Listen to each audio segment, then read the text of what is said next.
Gracias por acompañarnos en esta transmisión.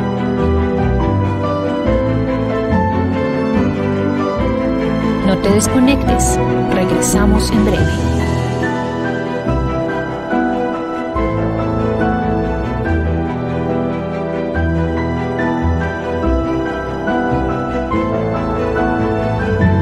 Suscríbete a nuestro canal para que... Distinguished mathematician, and he has written extensively about science and mathematics for a general audience. He has written books such as The Music of the Primes, which is about the distribution of prime numbers, a book on symmetry, a book which is The Great Unknown, about the frontiers of science, topics such as quantum mechanics, general relativity, the infinity, consciousness. And his most recent book is about artificial intelligence. It is called The Creativity Code, and it is about the possibility of making creativity automatic. So it is wonderful to be able to talk to you. Thank you very much for accepting the invitation. It's great to be with you in this kind of virtual way. Just to reassure you, I'm not a piece of artificial intelligence, an avatar that I created during all of this pandemic lockdown, but it's the real me. But maybe you'll have to test that out. Okay. I think we'll try to test that. So I want to ask you, so I have the goal is, if you want to convince someone that music is cool, then you play some music for them. So I hope to make this conversation very much like that. So I want to get to the point and ask you about mathematics. So I want to start with asking you, what is it that that fascinates you about mathematics? What is the kind of thing that makes you want to study mathematics? And how would you convince someone that this is something worth studying? Yes, well, I mean, you're so right. You do have to do some convincing quite often, because the reaction most people have when you say you're a mathematician, and I'm sure, Camilo, you have this as well, is a kind of sense of fear and just an inability to understand what it is we do as mathematicians. But I was very lucky to have a teacher when I was about 12 or 13 who took me aside at the end of one lesson, and he said, I think you should read some books about what mathematics is really about, because it isn't about what we're doing in the classroom, the long division, the percentages, sines and cosines. It's something so much more beautiful and exciting and deep. And in a way, your music analogy is perfect, because, of course, we can play a piece of music to a student and they won't be able to play it, may not be able to understand how it was composed, but they react to it. And I think our mathematical education is rather similar to trying to teach a musical instrument, where for years and years, all the student is allowed to do is to play scales and arpeggios, and it's just very boring, the very technical side of the instrument. So I suppose what my teacher did for me at that very young age, by recommending some books that told something about the music, the stories behind our subject, I think I was very lucky, because he sort of gave me a key to this secret garden that I've been playing in ever since. So for me, that is the key to getting people excited about mathematics, is to try and tell some of these stories, big stories, for example, about the ideas of infinity or prime numbers or high dimensional geometry. I think they're ideas that, yeah, they're difficult, but they're not so difficult that you can't give people a feel for what's exciting about these and why I want to spend my life playing around with these shapes, these numbers. So I think that's really what I've been trying to do with all the books that you mentioned, is to tell some of these stories, to write the books that I hope a new teacher will give to their students, to say, look, read this book and you'll find out that mathematics isn't just about arithmetic. It's something so much more. It's about the language of our universe. It's about the way things work. And if you can learn this language, then you know the universe is your oyster. Oh, exactly. Yeah. Can I ask you what these books were in your case that your teacher recommended? Well, interestingly, at the time I was my dream had been to become a spy, and I was trying to learn lots of languages in order to be able to, you know, talk to my Russian agents. And I was finding these languages very frustrating because they were full of kind of strange, exceptional verbs. You had to remember the vocabulary. And then one of the books that my teacher recommended was a book called The Language of Mathematics. It isn't a very famous book. It's written by a professor at the University of Hull in the north of England. It's out of print now. But for me, that was so exciting to understand for the first time that mathematics is its own language. It's nature's language. And what's especially appealed to me was the fact that this language made complete logical sense. I mean, there were surprises, twists and turns, and that's what makes it an exciting story to read about. But for me, I think it satisfied the sense of logic that I was after, that was missing in these kind of in Russian and Spanish and French. So that was one of the books. And the other book was a book that people may have heard of, a little bit more famous. It's called A Mathematician's Apology. By G.H. Hardy. I see, Camilla, that you're familiar with this book, and it is a kind of iconic book for mathematicians because it describes what it's like to be a mathematician, and I think that was intriguing to me. So it's got a little bit of mathematics in it, but it's more about the spirit of what a mathematician does, and it really tapped into this idea that a mathematician is a creative person. It's not just a machine. And I think this is interesting when we come to talk about the creativity code, this book about artificial intelligence, whether it could do maths. And you think, well, surely that's easy for it because it's just kind of a machine thing. But no, I think the point is that mathematics, and this is what I learned from A Mathematician's Apology, it's really a truly creative subject. And he compares it to being a painter or a poet, that we are that we're all interested in patterns, and our materials are ideas rather than paint or words or music. So that was a very significant book for me in sort of exciting me about this idea of a job which I'd never heard of before, being a mathematician. But I think that book really excited me, partly because at the time, I was very interested in music, in theatre, in the creative arts, but I also loved science as well. And I think that seeing that mathematics was like a bridge between being something creative and artistic, but also, a language that can help you understand the scientific universe.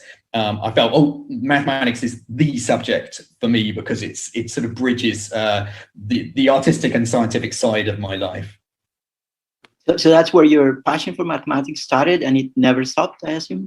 Is that how? Yeah, exactly. I mean, pretty much from that moment, and I think it's significant that, when a teacher takes an interest in you, you immediately respond to that. And I think many scientists, and probably artists as well, probably have a story of one teacher that took an interest, stimulated them, and I think you respond to that. So I think that it was very interesting because I asked that teacher many years later, when I got to meet him again and thank him for giving me this key to the secret garden.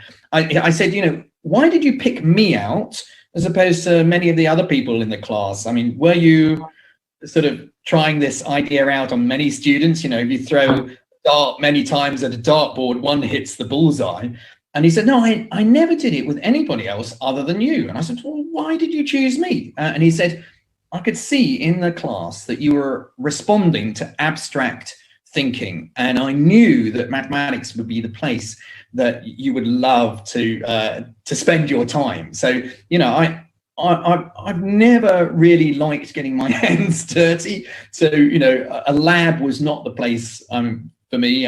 Most of my experiments go tragically wrong. But the nice thing about mathematics is that once you've got a proof, it doesn't go wrong the next time you do it. So so it's interesting. I think that the teacher spotted I liked things that were abstract in nature, and that was but then I responded to that, and I think that was it was a two-way thing. Him taking an interest in me, I therefore took an interest in his subject more perhaps than any other.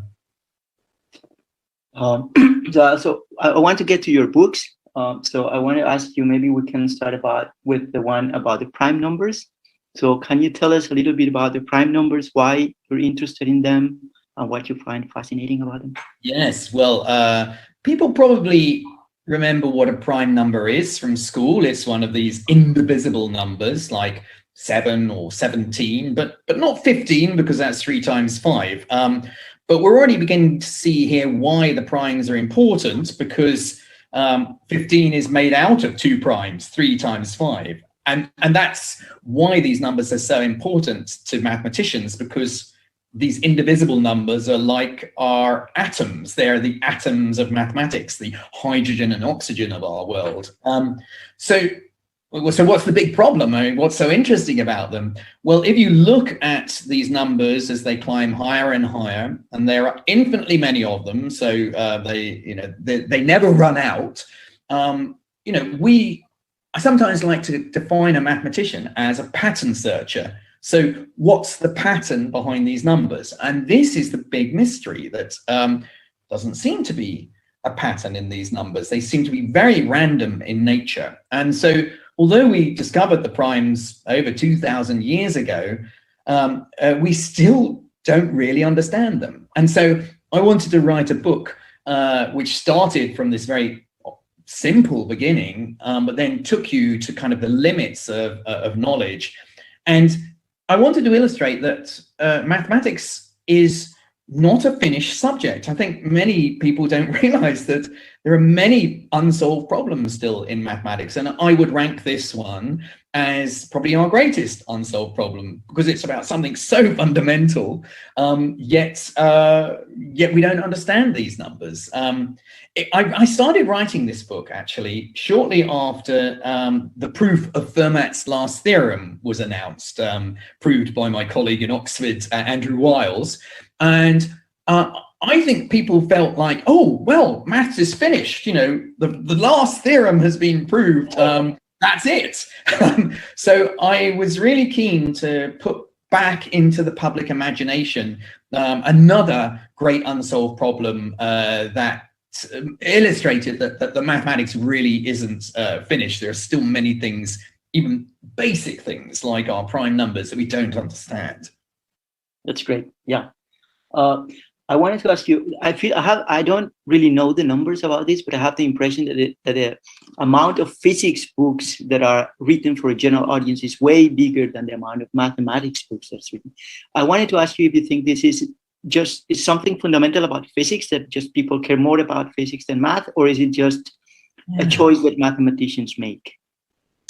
Yeah, that's very interesting, because I think you're right that probably physics books do better. Maybe it's because they more directly perhaps relate to trying to understand the universe that we live in. And perhaps mathematics is kind of one level removed from that, because it is the kind of code that underlies the way the universe works. So of course, for me as a mathematician, I would say physics is just applied mathematics. You can't be a physicist without doing mathematics. But I think it's perhaps that the abstract nature that we talked about earlier of mathematics, which makes it slightly harder to show people a prime number in the way that you can show somebody a picture of the Large Hadron Collider. I mean, actually, you can't show somebody a quark, or even really a black hole. But I think physicists have been very good at giving people the impression that they're seeing these things. But actually, both of these things are a piece of mathematics. One's a singularity, and the other's an interesting piece of symmetry. So I think, that's why I think in the past there were no television programs about mathematics. I mean, I've tried to change that because I think people in television just said, well, what are we going to show our viewers? There's nothing to see. It's all so abstract. So the TV programs that I've made about mathematics, we tried to find some other way to bring a visual world to it. So one series I'm very proud of is called The Story of Mathematics. It's 4 1-hour programs about the history of mathematics. And essentially, we did a sort of maths tourism around the world and told mathematical stories in the places that they were created. So we went to India to talk about the creation of the number 0. We went to China to talk about the developments in kind of ideas of algebra very early on there. Russia to talk about the bridges of Königsberg and topology, your own subject. And that was quite helpful because it gave people an idea of a journey which they could see, and it was physical, yet also it was an intellectual journey through history, but through mathematical ideas as well. So I think that's why, you know, physics, chemistry, biology, you know, can show wonderful animals. Chemistry can blow things up in a lab. Physics, you can talk about cosmology in the night sky, and mathematics, we just have to work so much harder. Yet, of course, I think that sits at the base of all of these subjects. So by understanding mathematics and bringing people into this wonderful world, you're giving them access to tools which help them to understand all of these other wonderful subjects. I agree completely. I want to ask you, I have the impression that there are at least two independent reasons why one would want people to understand physics and mathematics. One is just that it's a subject that brings you joy, just like music or football or food. But even if mathematics was horrible and nobody liked it, society would want people to study it because then you can produce, right? So it's different reasons. So which of these two reasons is what motivates you to be professor for the public understanding of mathematics? Well, very interesting. So, I mean, my own motivation really comes from the beauty of the subject, the aesthetics of it, and that guides my choices in the mathematics that I create. I want to tell a story which has surprising twists and turns, connects two areas of the mathematical world that don't seem to have anything to do with each other. So I'm really looking to tell the most exciting mathematical story with my characters, numbers, geometries, symmetries. And so I personally kind of took a step away from mathematics that might be more useful, but is rather messy. And but the exciting thing is that even this very seemingly abstract mathematics can often have very unusual real-world applications. And so in my books, I very often will pander to those who say, well, what's it useful for? And we'll tell them, well, prime numbers, every time you're sending your credit card across the internet and want to keep it safe and secure, you're using properties of prime numbers to create a cryptography which protects those codes. Symmetry, well, if you want to encode a picture in zeros and ones and digitally send it to Instagram to preserve the integrity of that picture, you're using ideas of symmetry. So I think that for me, it's a balance when I'm trying to talk to the public about mathematics, that some are still looking for it connecting with their lives. You know, why do I need to know this? And if you can show, well, you know, these ideas are what gave you the wonderful technology that you enjoy every day, then they start to understand, oh yeah, well, that I can see why that's quite useful and important.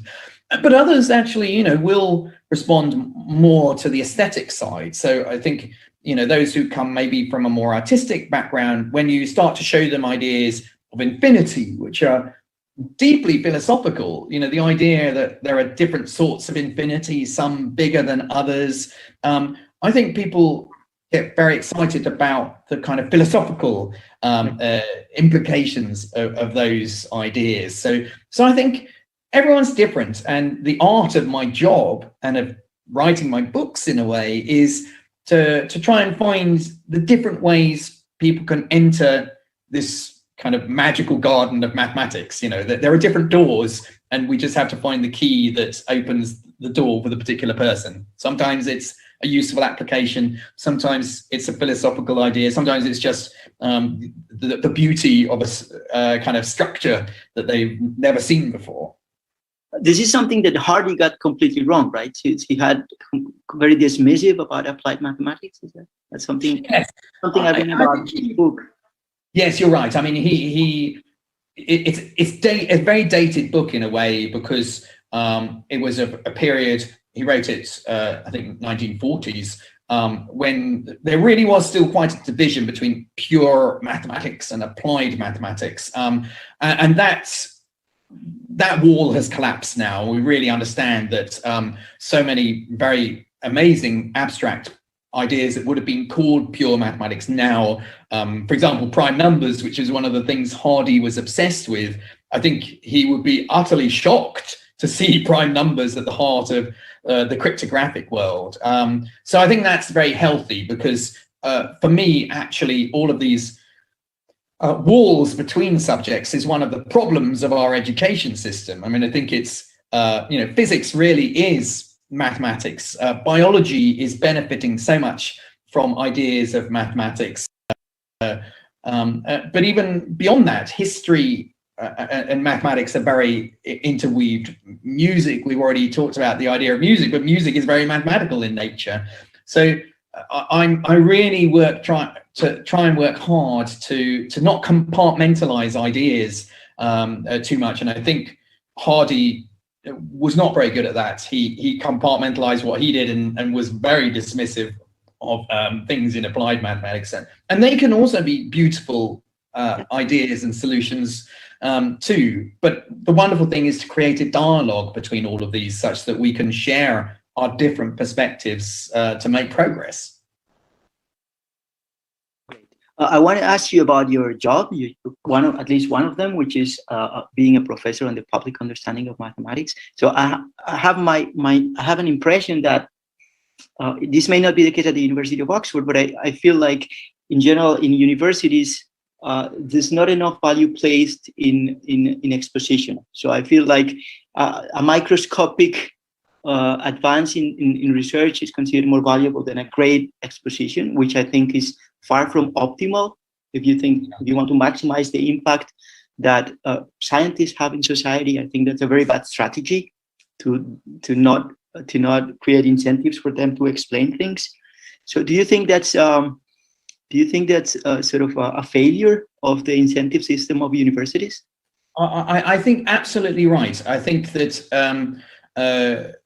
and partly we go back to a mathematician's apology again. I mean, Hardy starts the whole book denigrating anybody who is thinking of popularizing the subject. It is a melancholy experience for a professional mathematician to find himself writing about mathematics. The job of a mathematician is to prove theorems, not to talk about them. So he sort of fueled this idea of this is a second-rate activity. But I really do believe that a scientist is involved in two different activities. One is discovery, but then the other one is communication. And the discovery does not start to live and breathe until you've at least brought it alive in the mind of one other scientist. So your communication skills are absolutely fundamental to being a scientist. And I think that the more you can make that idea resonate in more and more minds, the more that idea grows and has impact. So I think that we should value, and I think the tide is turning, and I think more and more people are realizing it's very important that we have roles like mine. So I'm both a research mathematician still as a professor of maths, but my other role, and interestingly, it's actually the title is a professor for the public understanding of science. So not just mathematics. So I have to field questions about biology and I have to be very clear about things I don't understand. But I think mathematics is a mathematician is an interesting person to have in this role, partly because of what we were discussing before. Mathematics is really bubbling under all of these subjects. So it's quite useful to have a mathematician there. But I think it was very inspired, actually, of Oxford in the mid-90s to create this professorship.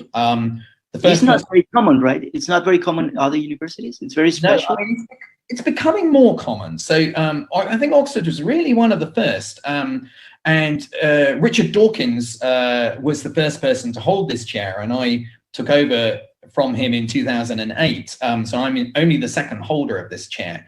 But I think it was very inspired. And I think more and more we need this kind of position. And I sometimes describe the role as being like an ambassador for the world of science. And so, just as we need ambassadors to help us understand other countries, other continents, to help us create a dialogue, my feeling is we now live in such a scientific age that science is almost its own continent. And it's a very foreign one to many people, yet it's like a new superpower. It is having so much impact on people's lives. And so I think it's more important than ever that we have ambassadors that try to help the public understand the emerging science.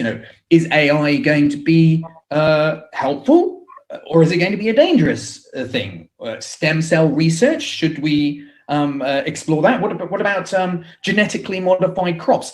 If you don't understand what these things are, I mean, of course, at the moment, the importance of vaccination is, it's a very scientific and mathematical subject. But those who don't understand why it's important and what it is, are causing a huge amount of tragedy across the world because, people denying the power of vaccines are basically being responsible for the deaths of people that could be saved. So I think it's very important we have scientists who are not just stuck in the lab, but are stepping up to the plate and doing the difficult job, because it is difficult, of trying to provide a way of having a dialogue with society about why vaccinations are important, or why stem cells research is ethical, why genetically modified crops will not give you two heads. So I think more and more universities are realizing that they need roles like this. So in the UK, and I think UK is one of the leaders in science communication in the world, we're seeing many positions being created rather like my own in Oxford.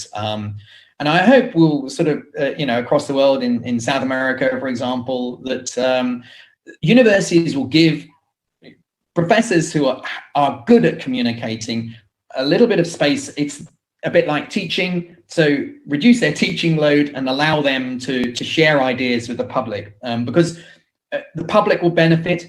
University that does that will benefit because they get their name, and people realize that there's interesting research being done at the University of X where somebody is talking from. So I think it's in both science and universities' interests to really allow people to do this job, which, as you say, at the moment is not valued. It's something you do in your spare time. Exactly. Yeah, I agree.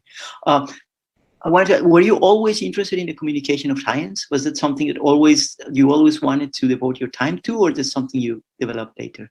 I think it kind of emerged later, and I felt it was sort of something I wanted to do because I wanted to pay back all of those mathematicians in the past who had helped me to fall in love with the subject. So, my teacher recommended these books, and those books were amazing. They opened my eyes to the beauty of math. So I felt, well, I wanted to do something to the books I am writing, I hope will help the next generation to fall in love with the subject. I had an interesting role model as well, which was somebody called Christopher Zeeman. You probably know Christopher Zeeman because he was a great topologist, but he was a fantastic mathematician. But he also took the time one Christmas to give lectures to children.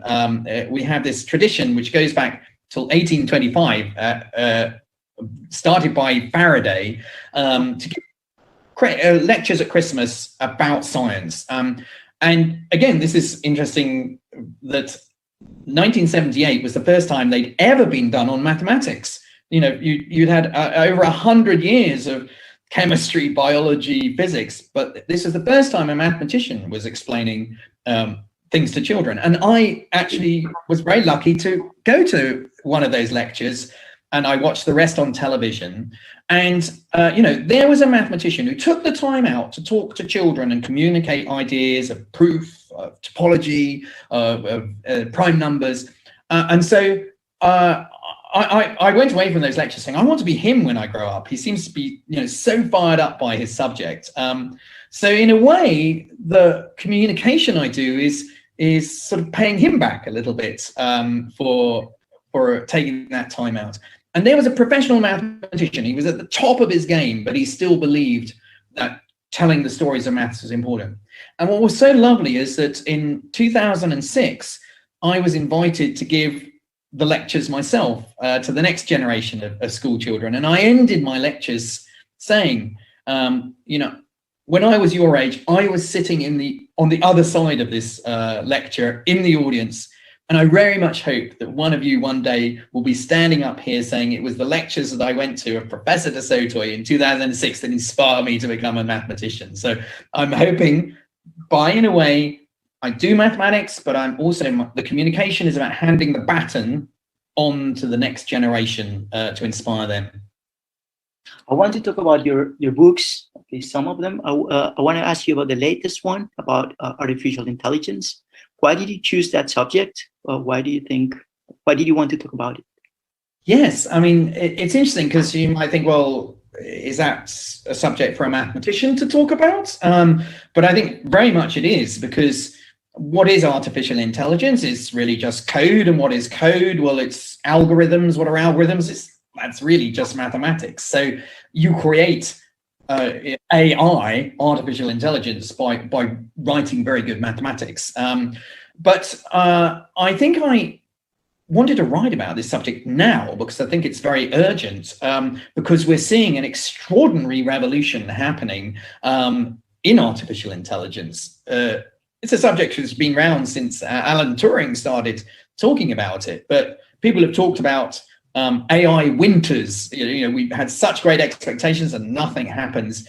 I think we're suddenly, in the last 5 years, seeing an AI heat wave, that there's just extraordinary explosion of ideas and things happening.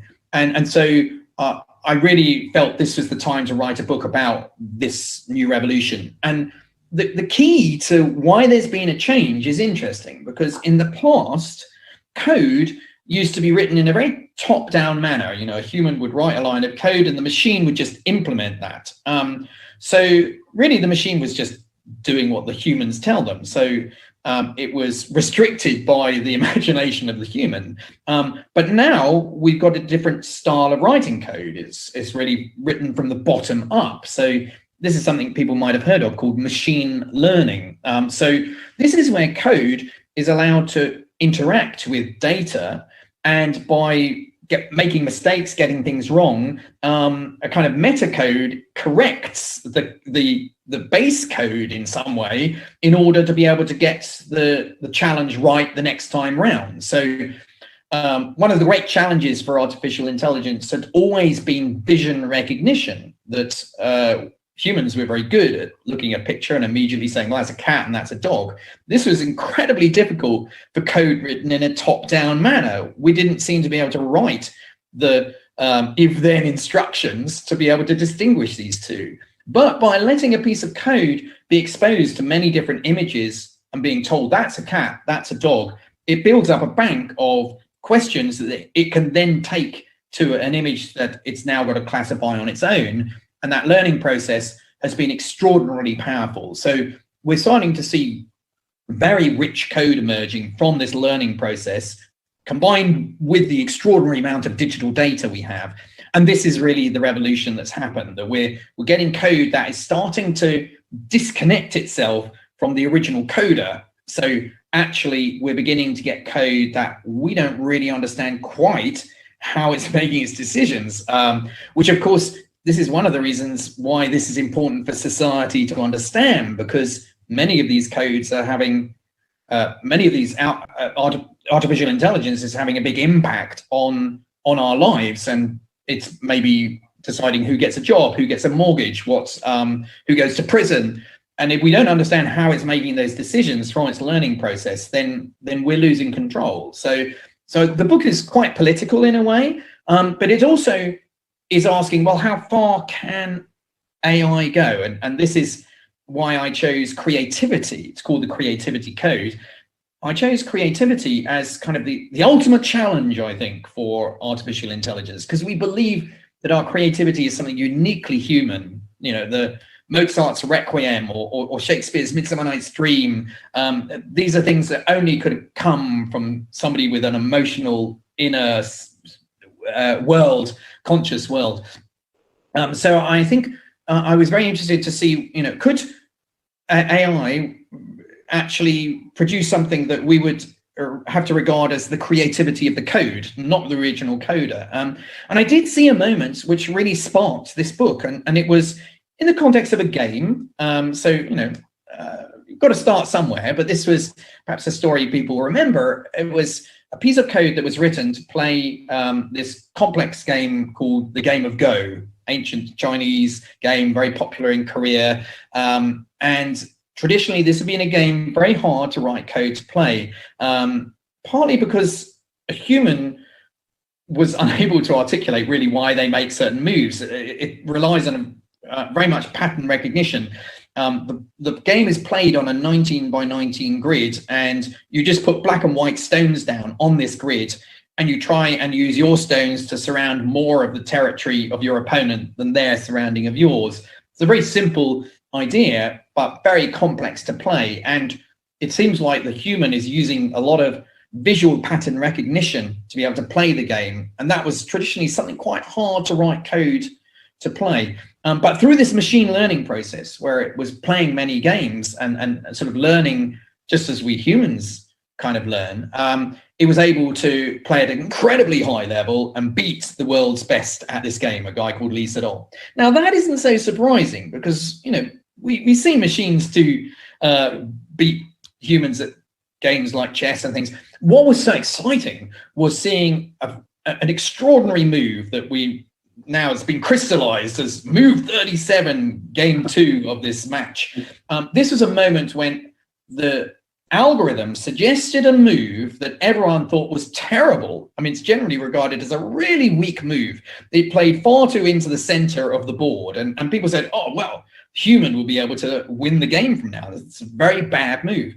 Yet it was able to exploit that move early on in the game to actually win the game later on, because the stone was sitting there and helped it, sorry, I've already anthropomorphized the code, helped it to control this whole area. So it's actually taught humans to play this game in a new way. This was a move that your Go master would slap your wrists if you played it.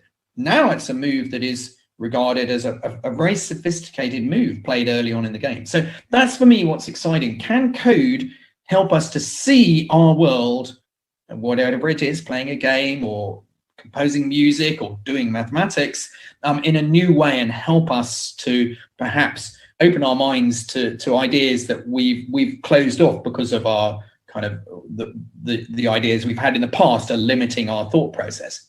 So the book it's actually very positive. It's saying that this new code, we shouldn't be frightened of it. In fact, it might be a very powerful tool to help us as humans to be creative again. I wanted to ask you about this specific Go move. So is it something that a posteriori can be understood in human terms? Like, can you, after the fact, understand humanly why it is a good move?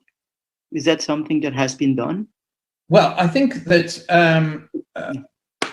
I think that there has been an analysis now of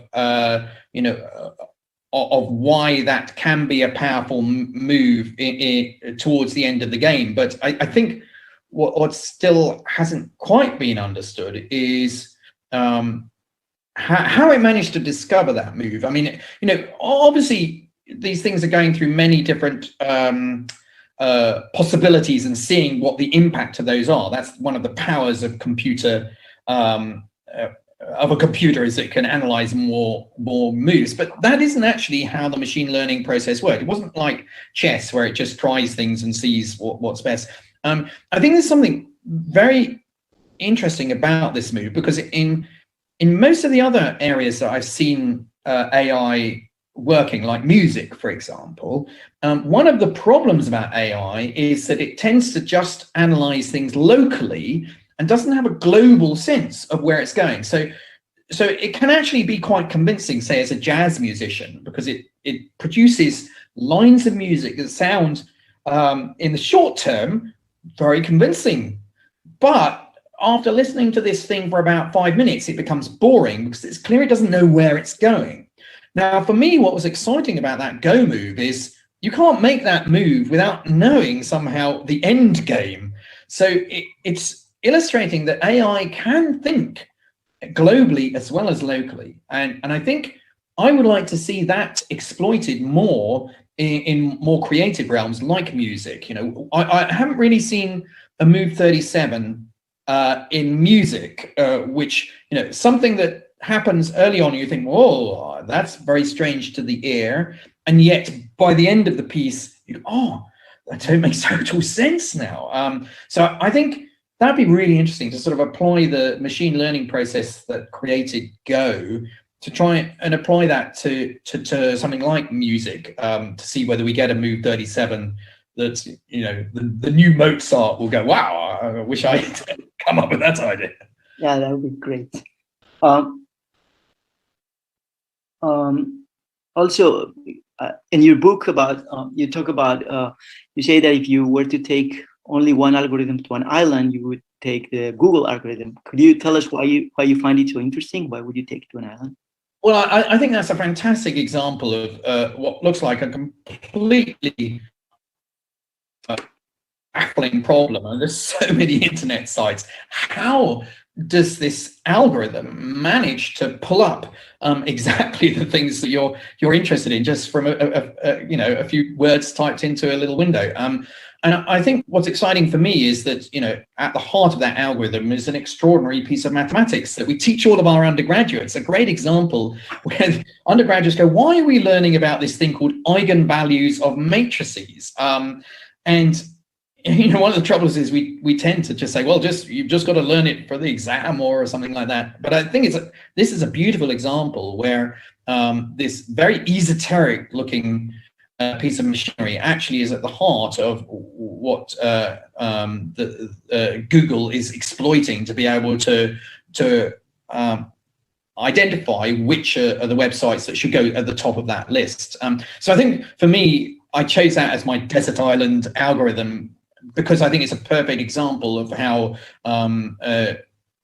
what might at first sight look very like blue skies mathematical research suddenly is absolutely what you need to navigate this extraordinary web of sites connected together that's, you know, if you try to navigate it by hand or in a human way, be absolutely impossible. So I think that's why I chose that. It's really a great illustration of a beautiful bit of mathematics. I've often seen the question of whether creativity can be automatized, formulated as a P versus NP question, the question whether or not you can, if you can check that something has a solution, then you can find the solution efficiently. I wanted to ask you to explain what this question is about and whether you think this is a good way to formalize this question. Yeah, that's very interesting. So this actually was one of the problems I talked about in these Christmas lectures for children, because it's quite a nice problem to formulate. I mean, it sounds very technical, P versus NP, but there's an interesting example of it, which is called the traveling salesman problem, where you have a map and lots of cities you have to visit, lengths of roads between each of the cities. There are many different ways you can go through this network, and you have to try and find the shortest way to visit all of the cities once and once only. And it seems that we don't have a wonderful algorithm like the Google algorithm, which can find this shortest route. And the challenge is, actually, is this a problem where there is no shortcut? You really just have to try all of them, all the paths, until you find kind of the shortest one. And I often call them needle in a haystack problems, that, you know, you're trying to find this one thing about in millions and millions of different possibilities. When you find it, often you know that that's the solution, but until you find it, it's impossible to locate. And I think mathematicians are tending towards the idea that these problems are genuinely difficult to solve, that there isn't going to be an algorithm which finds that shortest route. If there was such an algorithm, it would have an extraordinary effect on a lot of problems that are very similar in nature.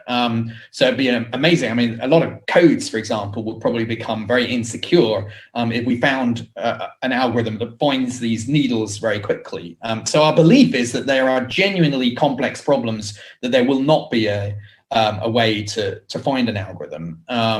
And that's quite hard to prove, there isn't an algorithm that can find a solution. It's like, that was the challenge of Fermat's last theorem. Here was this equation that Fermat had, and you had to prove there are no numbers which will solve this equation. That's much harder to prove than saying, you know, here, I found some numbers and I can show you it works. So these negative challenges are often the hardest to prove. Now, you raised an interesting question about whether creativity might have a kind of quality of, you know, kind of searching for that needle in a haystack. And I'm not sure that I would.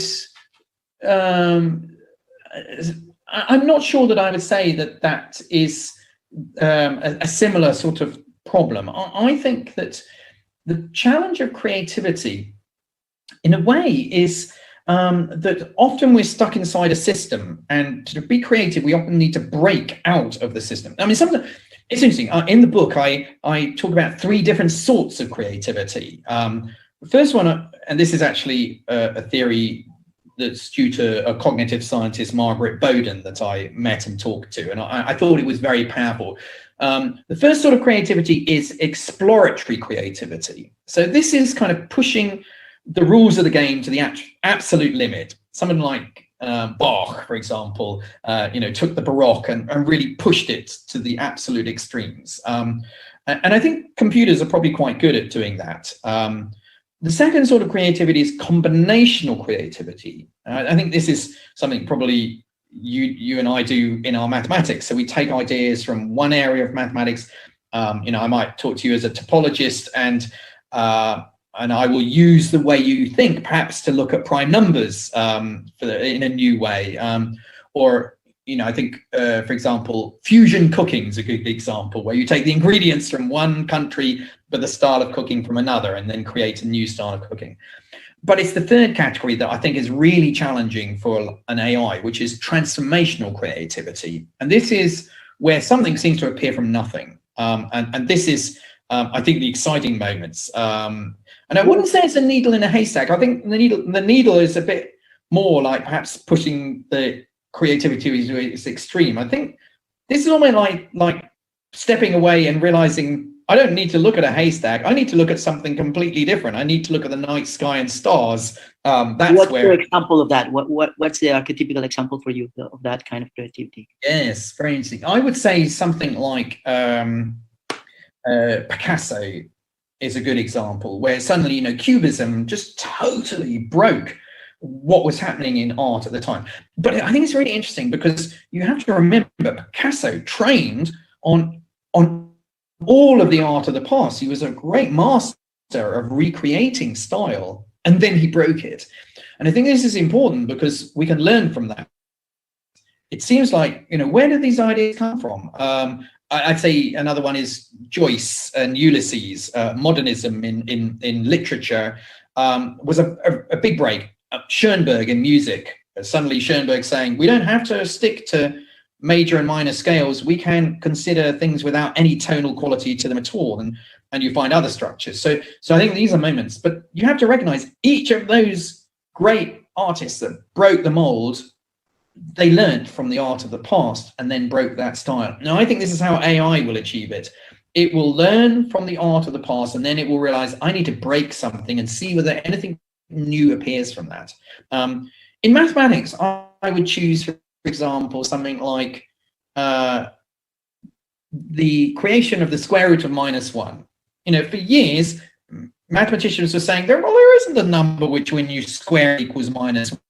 What are you talking about? And then mathematicians had the kind of courage to imagine a number, and they broke the system.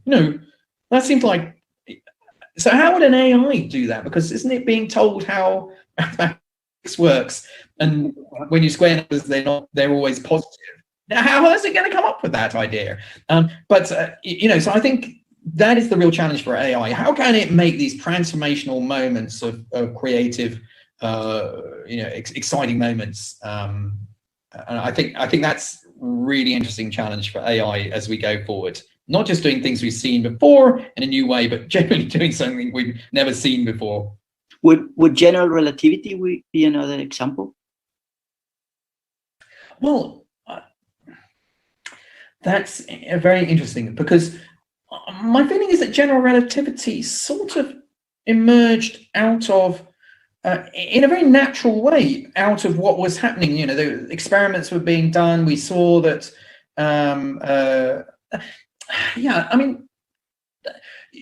you see, Einstein, I think his ability to make great breakthroughs was, his thought experiments. And so, maybe that's right, that to suddenly connect the idea of the geometry of space being responsible for gravity, that is a very inspired moment. And maybe that's more a good example of combinational creativity, that, you're taking the mathematics of geometry and realizing that that's the language you need to talk about gravity. That was an amazing moment, and as soon as you do it, you realize, oh gosh, yes, everything, that's amazing. And you can make predictions. Light should bend around the sun, and that's what Eddington did, and showed, well, gosh, yes, it's doing exactly what the geometry would say it should do. So when I was reading about your exposition of a Google algorithm, you explained that the general principle is one of democracy, where you treat all the participants and try to sort of get the information from the consensus. And democracy is, of course, an example of symmetry, right? So it's just you treat everybody equally, and that's what comes out. And that's something that strikes me about the subjects of your books, that all these wonderful stories, they tend to intersect with one another. And there's something like, it's like there's not enough room for good ideas, and they need to touch them among them. Do you have an explanation for why this happens? Why? Because you talk about consciousness, and then it has to do with computation, and then computation has to do with quantum mechanics, and quantum mechanics has to do with symmetry, and then symmetry has to do with prime numbers, and there seems to be like not enough room for good ideas. Do you have that feeling? And well, I suppose my explanation for this, and it's something I articulated in the book What We Cannot Know, or The Great Unknown, it's called in America, about unsolved problems. And I think one of the great unsolved problems is, why is there something rather than nothing? Where does all of this stuff come from? And, of course, that has close connections to religion and God, because many people try and answer that with, there's a God that created it all. And my feeling is that, the reason we're seeing so many ideas overlapping, as you explained, consciousness, it seems to have nothing to do with maths, but then when you start to look, it's about networks of synapses and neurons, and then it seems to be a quality of that network that might produce a sort of feedback loop, and you have a brain which can think about itself. My theory is that the universe that we have around us is actually just a physicalized piece of mathematics, and that mathematics is, in some ways, if you're looking for a creator, you need something which doesn't itself need creation, else you just get an infinite regress. It's how my kids sort of say, well, if there's a God, who created God? So you need something which is outside of time, and I think that's what's so amazing about mathematics. It is a subject which I believe didn't need a moment of creation. It is a subject which is outside of time, and therefore I think is a good candidate for being responsible for everything we see around us. So I think that the answer to this is that we are a physicalized piece of mathematics, and that's really why we're seeing mathematics sort of bubbling underneath everything. So, you know, it's extraordinary. Every time we try and understand, you know, what matter is made out of, we've reduced it down to these quarks and electrons, and we realize it's really just a piece of mathematics that is at the heart of that. And when we look at the very big, you know, as we illustrated, general relativity is about the geometry of space, and so again we suddenly see that the nature of space is determined by the mathematics of geometries. So that it is extraordinary that we see that everything, I believe, comes down to mathematics, and that's why perhaps there isn't room for any other ideas, because, you know, it's all maths in the end. Yeah, I agree. So sometimes I think that it would be very hard, and I wouldn't know how to begin to teach calculus to a dog. And I wonder if you think there is parts of mathematics that is in the same relationship to humans as calculus is to dogs. And if so, does that make you happy or sad? So do you think there are parts of mathematics? I think this is very... a brain that can access it? Or do you think we can try to learn whatever is out there? I think that we can almost prove that there are areas of mathematics that will be beyond the capacity of the mind, even in a collaborative way, to solve, because mathematics is infinite in nature. So it is inevitable that some of the proofs of the things that we would like to know will be so long that a human mind, and even maybe, you know, the computational power of the universe may not be big enough to be able to navigate the logical argument. So that's really fascinating. I suppose the worry is the thing that I'm working on at the moment, one of those, is the Riemann hypothesis, this unsolved problem about prime numbers that we started talking about. Is that so difficult to solve, because actually the logical argument you will have to come up with is so long that a human mind can't conceive it. And I mean, actually, G.H. Hardy himself, who was trying to solve this mystery, did worry at some point in his life that maybe this is a problem that is beyond the capacity of the human mind to piece together the logical argument. But what's so exciting for me is that time and again, we face an unsolved problem and we think, well, maybe this is ever, because and that problem, we find a way to prove that challenge, which may have been open for 350 years, like Fermat, or 2000, like the prime numbers. So I think the exciting thing is that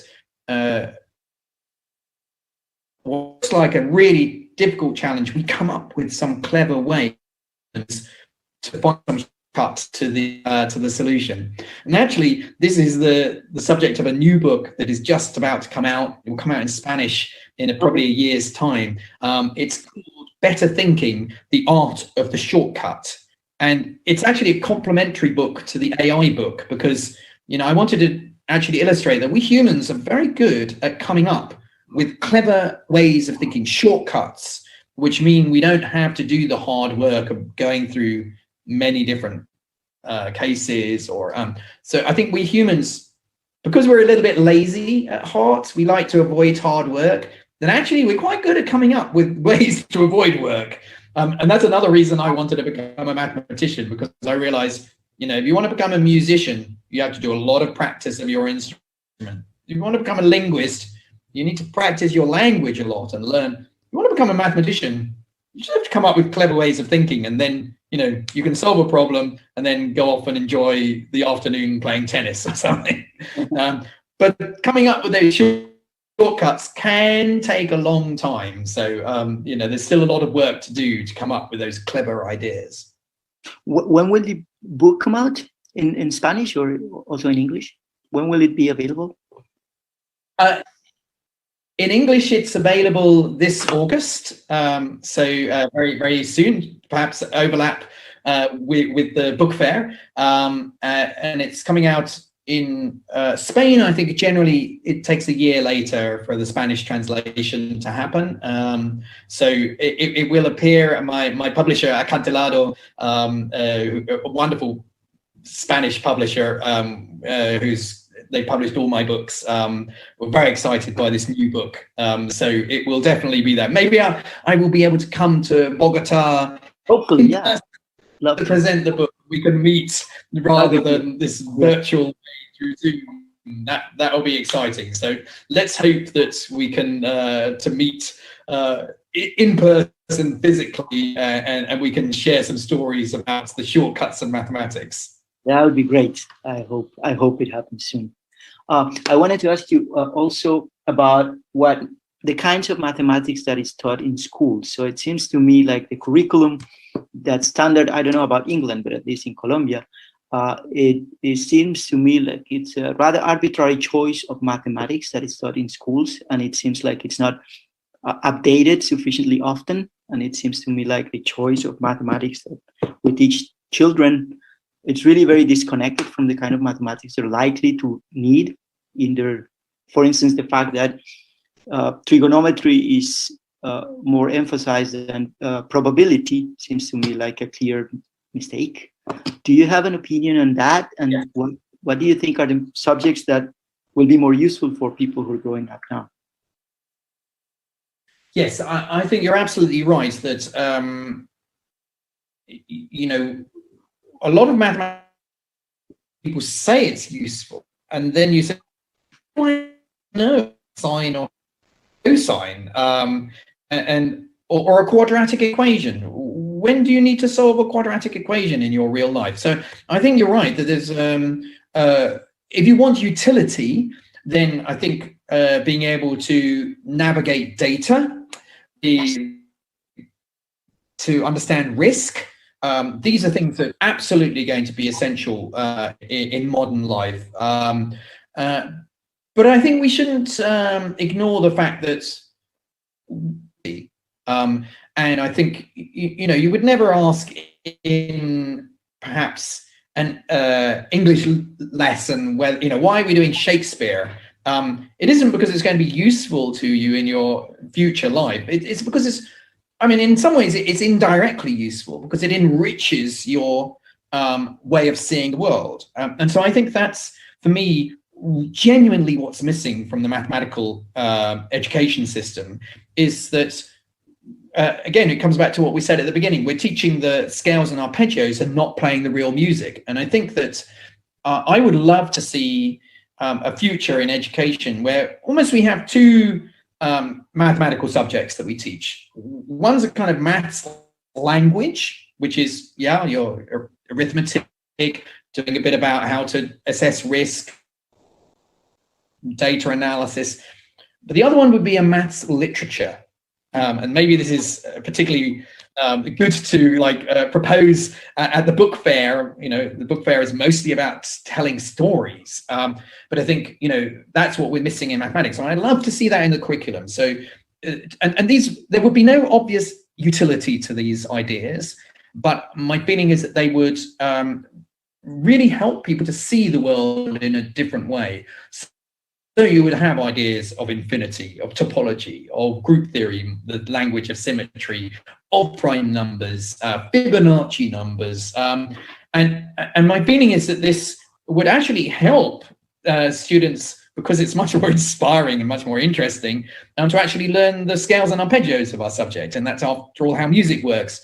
The music student understands, okay, I understand I need to do this rather boring bit, because if I want to actually make my own mathematical stories, I need to know the technical side. So I wish we could sort of expand be a bit braver, yes, in our education system, and do what my teacher did for me. My teacher, you know, why was only one student at our school allowed the key to this garden? Everybody. How old were you? How old were you when that happened? About 12 or 13. Wonderful.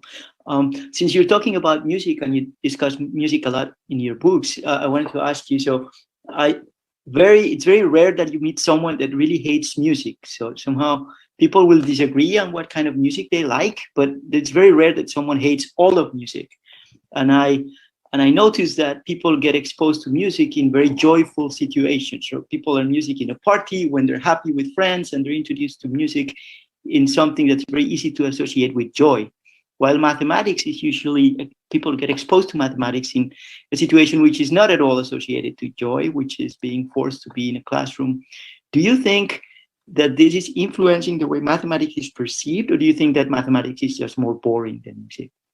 Well, I think that music has an advantage because we have ears, and the ears connect to our brains, and we get an emotional reaction without having to do much hard work when we listen to music. And I mean, that's not always true. You sometimes need to spend time with a piece of music before it really begins to work on you.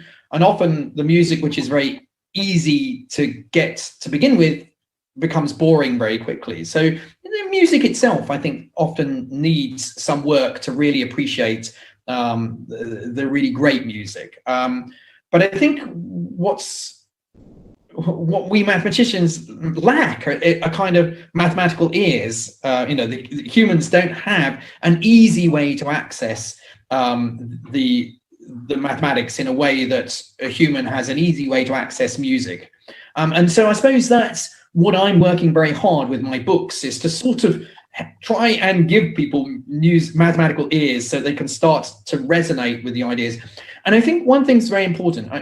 Music is very emotional, but mathematics is also, and you and I know that because we get an incredible rush of adrenaline, of emotional, it can reduce you to tears when you have a great idea, or joy, or you will shout, "I've got it, eureka!" I mean, it's just there are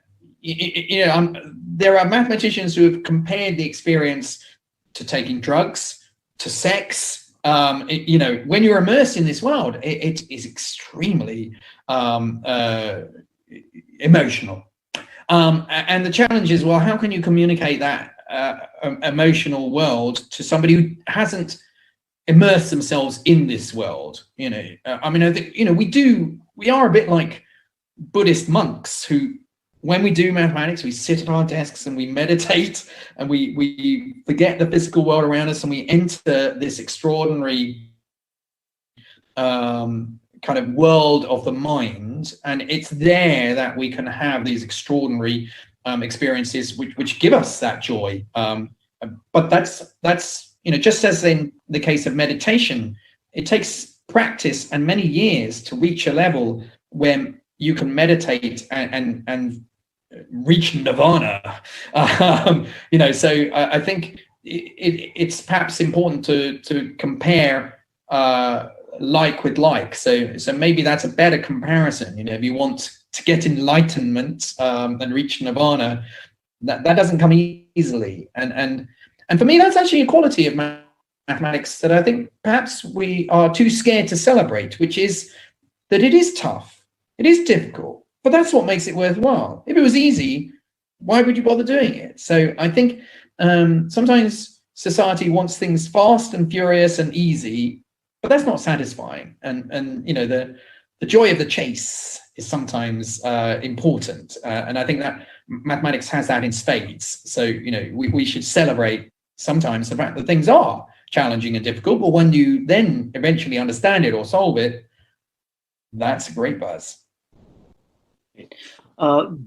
I wanted to, I have a daughter who's 2 years old, and I still don't know if she likes or she will like mathematics or science, but it's your hope she will. And I would like to maximize the chances that it happens. Do you have any advice for people like me who have young children and are hoping that they will grow to love science and math? I'm maybe not the best person to ask, because I'm not sure I've been terribly successful. I think it's a case of my voice is, the cobbler's children always go barefoot. That I think sometimes being a parent is a very difficult role to be an educator as well, because children like to react slightly against what their parents do, rightfully so. That's so I think, but I think it is about finding the things they love and then showing them where the mathematics is. So your daughter will find something that she just loves doing. Maybe it's playing games. Well, there's loads of mathematics there. And maybe it's music. And then you can start to realize, well, that's actually not so different from what I do. So again, I think it goes back to that idea of the secret garden of mathematics has many doors. And we just have to find, with each of our children, who are all different. I have 3 children. They're all very different. Each of them responds to a different door to find the excitement of mathematics.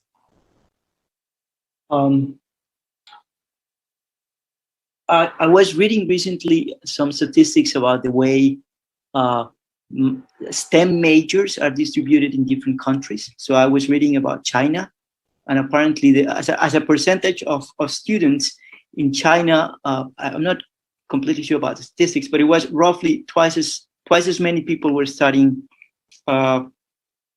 STEM fields, so science, mathematics, engineering, compared to the United States or some countries in Europe. How do you interpret that information? What does it mean to you?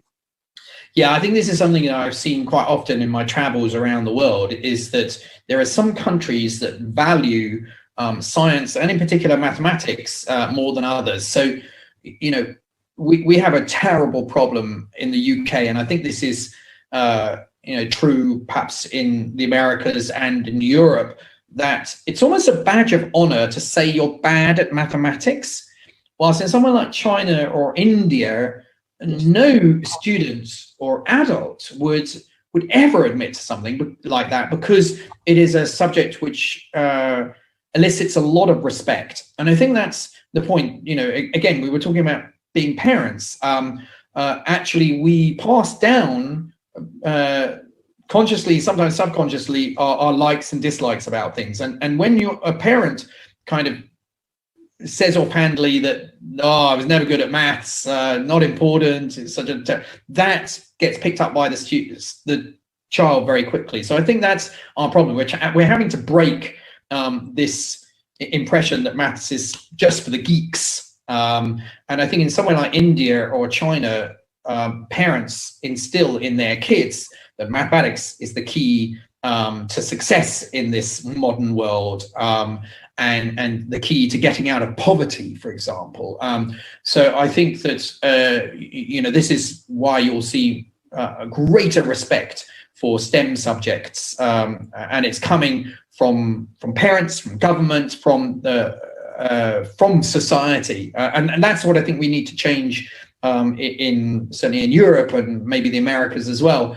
That we need to break this idea that STEM is just for the geeks. No, STEM is it's about the way society is at the moment, and so you're going to be out of the game if you're not in the STEM kind of subjects, I think. Professor de Soto, it's been great talking to you. Thank you very much for accepting our invitation, and I certainly look forward to having you in Colombia when it's possible, as soon as it's possible. Absolutely, I'm really looking forward to coming to Colombia and Bogota in person to talk about my new book next time. Thank you very much. It's been great, and hope to meet you here. Well, meet you in Colombia. I'm in Germany now. I will meet you there. All right. I am in Bonn, actually, which I've read in your books is one of your favorite places. So we agree on that. Yeah. So it's okay. So thank you very much. Pleasure.